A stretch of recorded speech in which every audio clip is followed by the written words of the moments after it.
welcome back to our channel. I hope everybody is doing great and keeping safe. That is very important.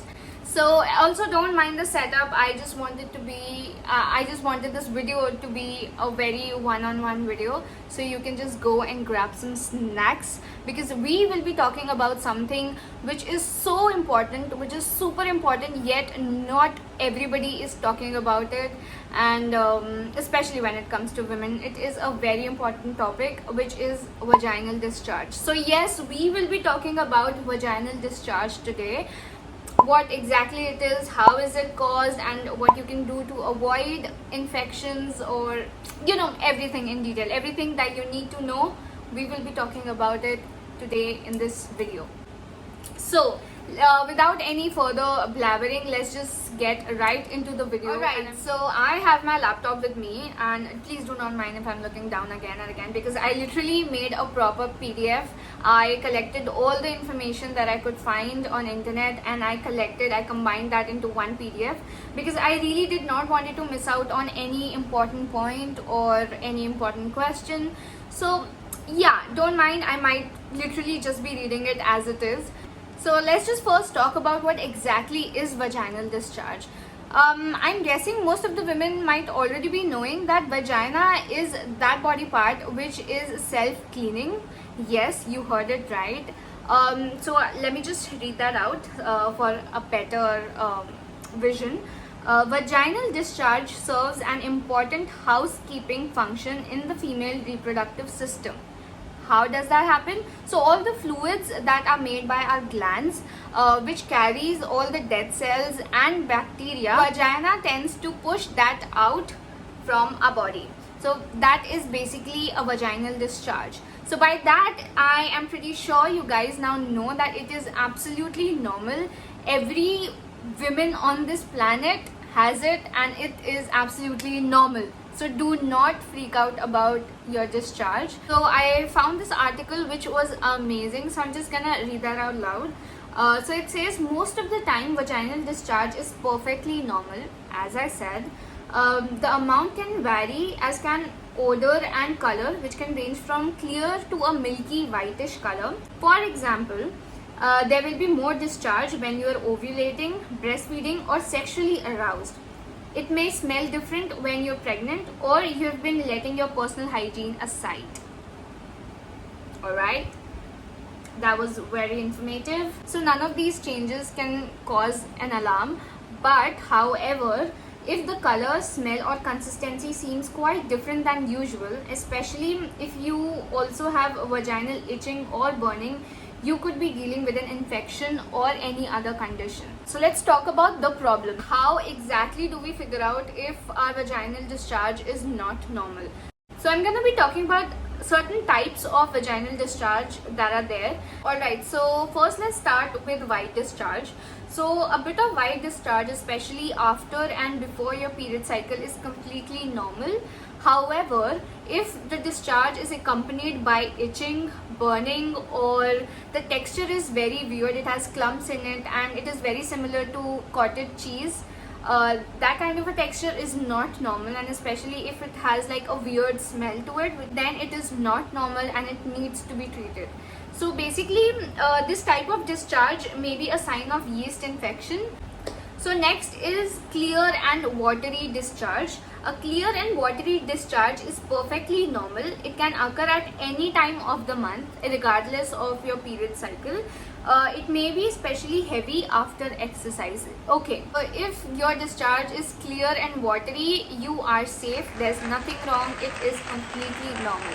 So yay! Okay, so the next one is clear or stretchy. So what exactly is this? I am not really sure about the stretchy one. So let's just read that out. When discharge is clear but stretchy or mucus-like rather than watery, it indicates that you are just ovulating.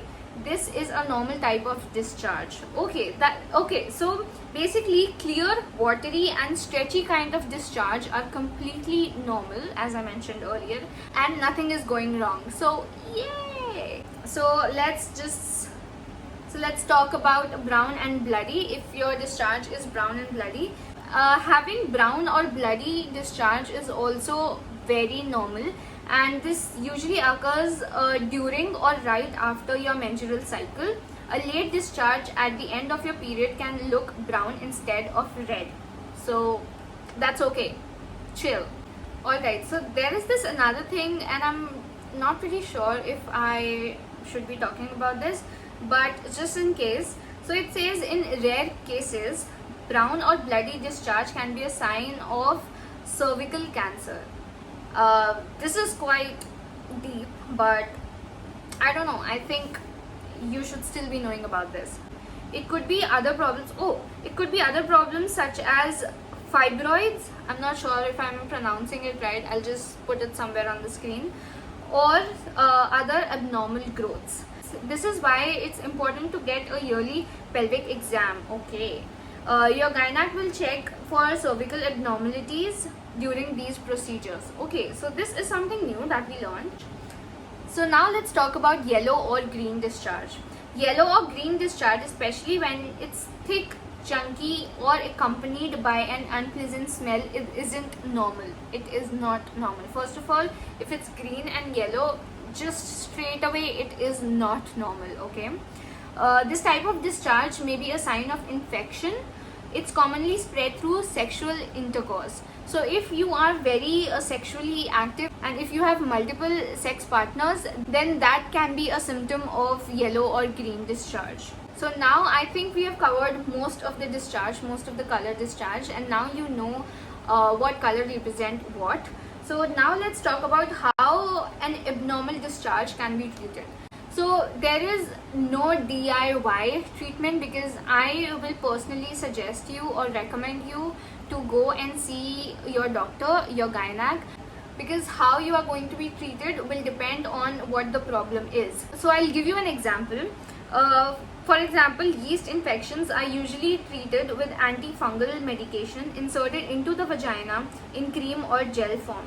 So these procedures, only your gynac can do that. So do not try any home remedies or home experiments, whatever are there on the internet. Do not try that.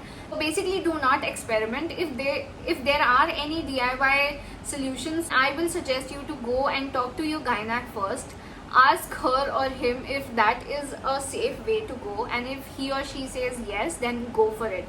But all I'm saying is, first of all, your first move should be to just get in touch with your gynac. That is the first thing you need to do. So now I will be talking about things and tips you need to make sure to prevent vaginal infections and abnormal discharge.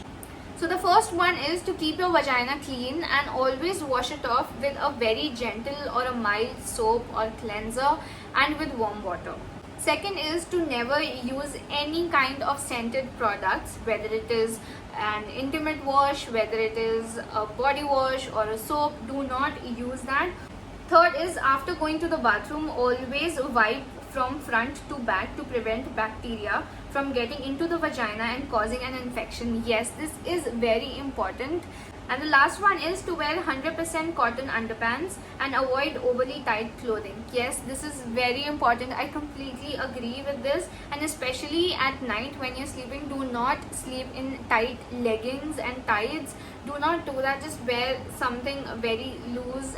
So guys, yes, that's about it, and I tried to cover most of the topics that one should be aware of. And if you still have any questions, queries, or if you want us to make a separate video on some other topic, please make sure to leave them down below in the comment section, and we will try to make a separate video on that. We promise you that. So do that, and yeah, that's it. So I hope you enjoyed this video and learned something out of it. So I guess that's about it, and take care, stay safe, and I'll see you guys next time.